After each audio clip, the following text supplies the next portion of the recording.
Hey folks, welcome back to the channel.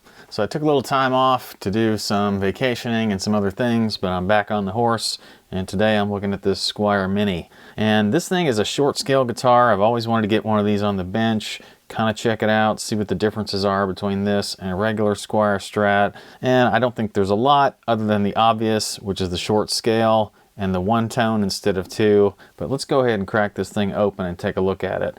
I'm going to start out though, since I already have strings on here, by checking the neck relief. And now normally I'd be looking for 10/1000ths of neck relief at the 8th fret, but I don't think I can really measure it from there. This one, the neck to the body joint is actually closer to the 15th fret. So I'm going to check it at the 7th. Yeah, I suspected that there was too much neck relief in this guitar because the action is quite high. What I'll do is I'm going to go ahead and change the strings on this thing, because that could make the problem worse. I'm going to put heavy gauge strings on this thing because it's short scale. So let's de-string this thing.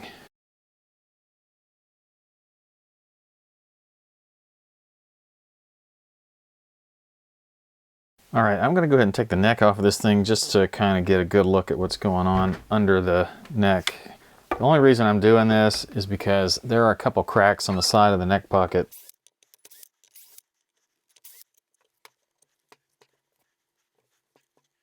All right, well, there's nothing crazy going on inside here, but I am going to clean it up a little bit. It's just got some weird routing in there that can't be helping matters. It's probably putting stress in the front of the neck. All right, well, the cracks do not seem to extend into the wood itself, but this is very soft wood. I'm going to go ahead and reinforce this with just a tiny bit of CA glue here, just along this edge. That'll help seep into a crack if there is one, and it'll also help stiffen the wood.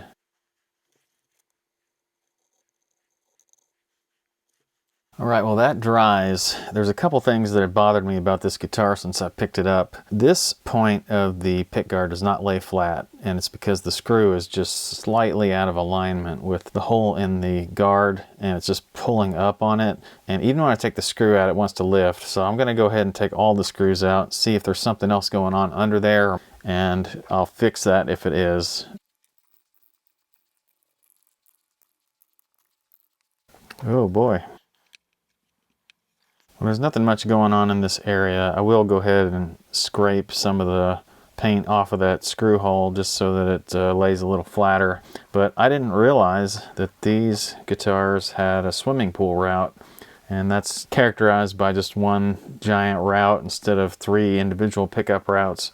And they are shielded. I'm happy about that. It's kind of nice that they've got shielding paint and a ground wire that screws into the shielding paint, and the shielding paint comes up above the cavity, and there's shielding on the cavity itself. The pickups are pretty standard Squier pickups. They're these double ceramic bar magnets, kind of like the old Mexico models used to have. All right, well, if I'm being honest, I really don't care for the screw hole location. All the other ones line up pretty well, but I'm going to go ahead and fill that and re-drill it.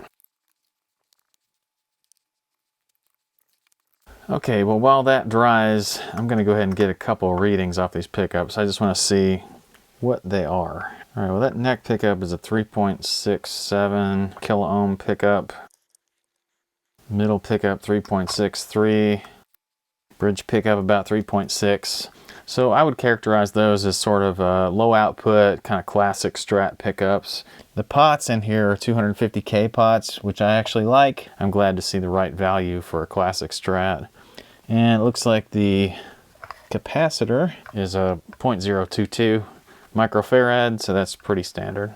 All right, well, all my glue's set up, my dowel was dry, I cut that off, and I went ahead and reinstalled the pickguard, except for that last hole. When I reinstalled this, I used screws with a slightly smaller head than the ones that are included. I find that a lot of guitars that come from Asia have the wrong size pickguard screws, honestly. The heads on them are just bigger than the recesses that are in the pickguard themselves, so I use the fender-sized screws, and I've found a source for these screws that's similar to what Fender uses. They're stainless steel instead of nickel, so they look really close, but they fit these holes much better, and I'm going to use that up here too, just because I think that'll help that lay a little bit flatter. There's quite a bit of difference in the American or US sized screw versus the imported screw.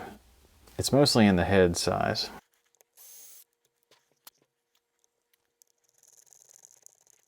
Oh yeah, that's working out much better already. So we can put this neck back on now. It's important to check when you're doing this that the neck screws pass freely through the body and they only bite into the wood of the neck. That's something that a lot of guitar manufacturers get wrong. But anyway, Squier seems to get this quite right, at least on this model. I've seen some other ones where it wasn't quite so good, but this one's good. Now, the neck is made of, I think, maple. I mean, it looks like maple, but for some reason it just has a slight odd coloration to me. The fretboard is probably Indian laurel or maybe pau ferro. The body is definitely basswood. It's got a seam straight up the middle of it, and I'm not even sure if it has more seams in it than that. It might, but it's not a one-piece body. And it, like I said, it's probably basswood or something like that. It's got quite a strong pattern on it. I think we're ready for some strings here. All right, when it comes to strings, I'm going to use these XLs. This is a 12 to 54 set. You tend to use higher gauge strings or heavier gauge strings on short scale models just because the tension isn't so great.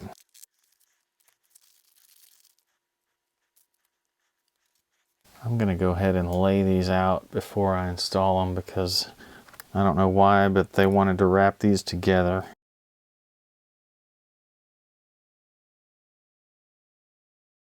Normally I don't cut my string ends off before I'm done stringing, but these are obnoxious.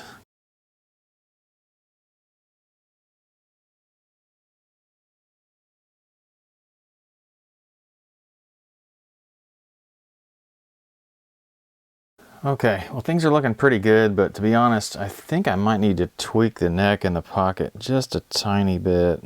It's really close, but I'm gonna do that just in case. Yeah, that's better.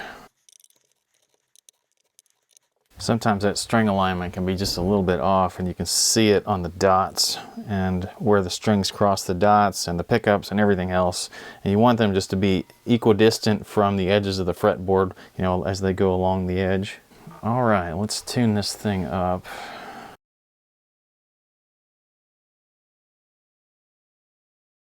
All right, well, we are back at the point where I can check the neck relief again.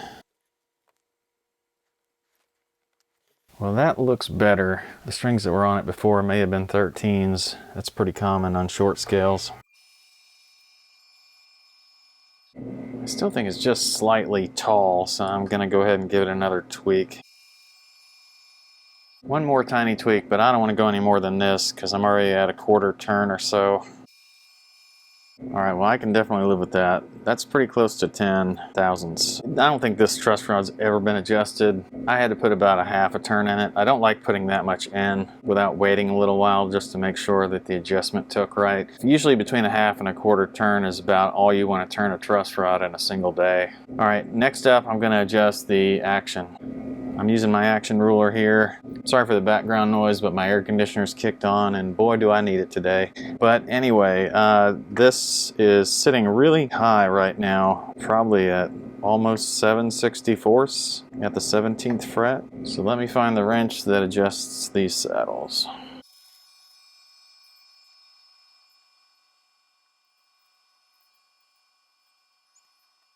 Alright, well it's gonna get down to about 4/64, it's okay. I'll just adjust the rest of these off camera. Basically all I'm doing is loosening the screws so that the saddle's lower and I'm getting the action at 4/64 at the 17th fret with my gauge.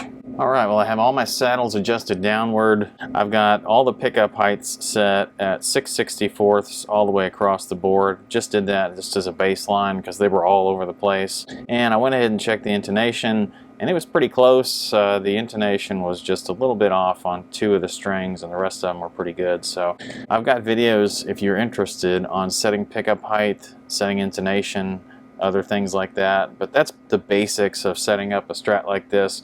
Even though it's a Mini, it's not all that different than a regular Strat. I think maybe some of the adjustments could be slightly different than what Fender recommends for the full 25.5-inch scale versus this one that I think is closer to 22.5 or something like that. 22 3/4. Anyway, I think this is a pretty good guitar for what it is. I mean, it's a multi-piece body, but it's solid wood. It's not plywood or anything. It's got a pretty nice neck. Frets are nicely rounded and there's nothing sharp sticking out. Okay tuners, they're not the best, but that's to be expected on this price point. It's got shielded wire in between both pots, in between the pots and the jack. It's got shielding in the cavity, all the twists on all the wires you would want to see from the pickups. So they put it together pretty well. It's cheap components. It's small mini pots. It's kind of a cheap breadboard style, PCB style switch. It's not stringed through the body, so there's no tremolo, but of course that kind of gets in your way when you're starting out anyway. At any rate, these things are pretty nice. I recommend you check one out. I'll put some links to some of the parts and the tools that I've used in this episode, Amazon links in my description. If you want to use those, it helps me out a little bit. If you're shopping on Amazon for something else and you use one of my links, that'll help me out too. It doesn't cost you any extra to do it. Hope you guys enjoyed this episode. I always enjoy when you guys give me a like or a comment. I really love it when you hit that subscribe button, and I'll see you guys next time.